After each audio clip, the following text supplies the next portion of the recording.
doesn't stop there, and I'm sure most in this room understand the practice of congressional lobbying by corporations, considered absolutely normal. Well, what is financial lobbying? Lobbying is the prostitution of the state to grant further powers or positions of ease to corporate industries. In other words, if you pay off a few congressmen to support your company's agenda, then you have further secured your position economically. The same thing goes for campaign contributions. Now, people say that's corruption. No, it's not.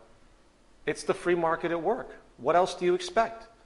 There is no such thing as an objective government in a monetary system. It is impossible. The whole society is based on money and income, so why do you think any lines would ever be drawn and respected? We see this BS ethic argument all day long, and guess what? It has never worked. It never will work. Influence and hence corruption is a natural byproduct of our system. It should be expected. In fact, let's take this train of thought even further. Throughout history, there has been one empire after another, each working to secure global land and resource domination.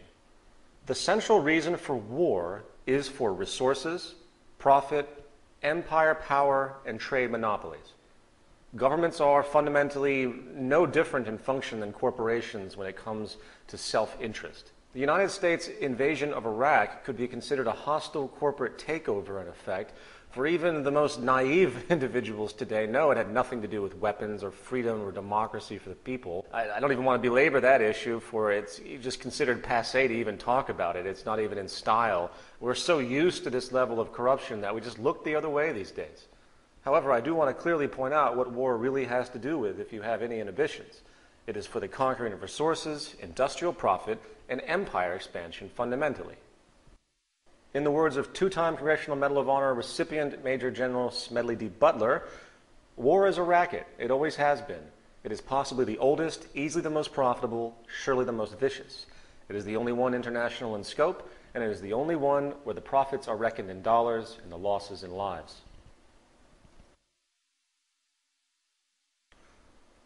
Now, it's important to point out that today the pursuit of profit in the market system is generating a different form of empire, a corporate empire, based on merging economies through trade agreements.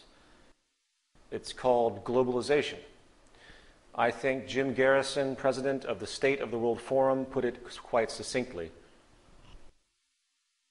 Taken cumulatively, the integration of the world as a whole, particularly in terms of economic globalization and the mythic qualities of free market capitalism, represents a veritable empire in its own right. Few have been able to escape the structural adjustments and conditionalities of the World Bank, the International Monetary Fund, or the arbitrations of the World Trade Organization. Those international financial institutions that, however inadequate, still determine what economic globalization means.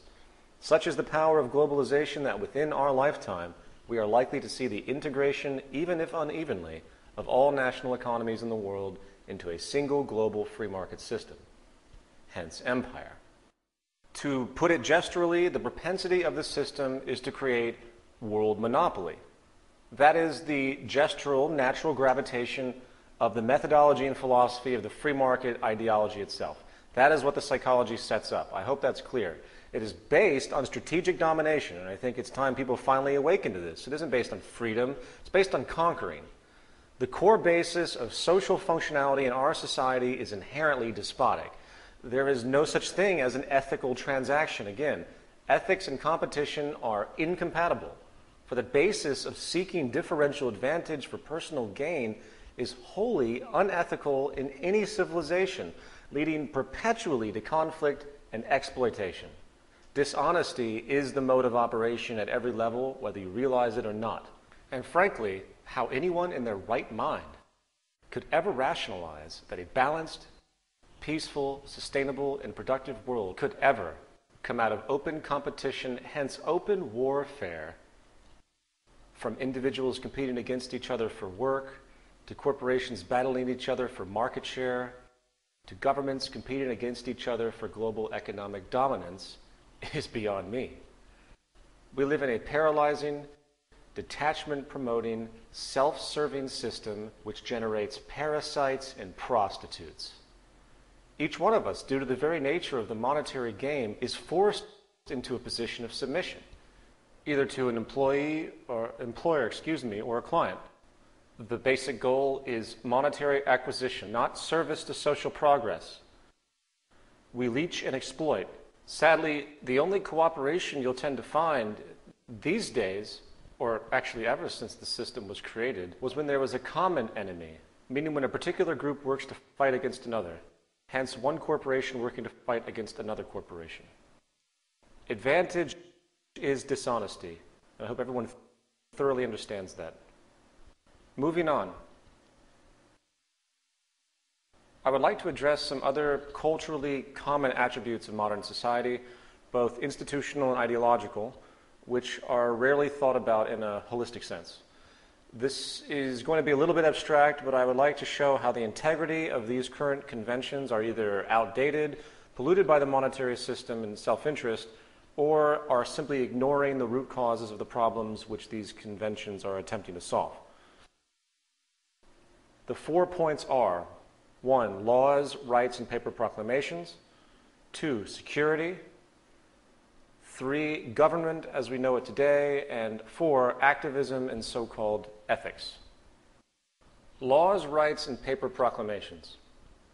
In society today, government attempts to control human behavior by way of threat in the form of laws.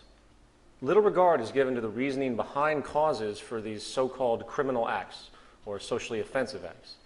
If a person is arrested for stealing, very little regard is given to the environmental conditions that generated the interest to steal to begin with, the motivation. Is a mother who steals food to feed her starving family a criminal? No. She's simply doing what she has to do. When we reflect on this reality that we as human beings are really nothing more and nothing less than animals, and operate with the same basic behavioral reinforcement, and again, sorry for this graphic, but I had to use it to make the comparison. The fact is, we operate with the same basic behavioral reinforcement survival tendencies as most other species. We see then that it is illogical and irresponsible to consider any human behavior outside of the realm of the social condition. In the early 90s, a study was done called the Merva-Fowles study, which found that a 1% rise in unemployment in major U.S. cities resulted in a relatively substantial increase in crime. This shows how so-called criminal behavior is directly related to the socioeconomic circumstances. It should be no surprise that the great majority of people in prisons come from deprived socioeconomic positions. Society is producing the behavior, particularly scarcity, if you pay attention. And year after year, the number of people in prison rises, along with the number of laws on the books. Therefore, obviously something isn't working, right? Something is not working. Something is wrong. If society was progressively managed with the intent of collective human well-being, then we should be seeing a constant decrease in crime and prison populations, a decrease in laws. In fact, the goal of a productive, stabilizing society would be the intent to eliminate the need for prisons, police, and everything we have just mentioned altogether.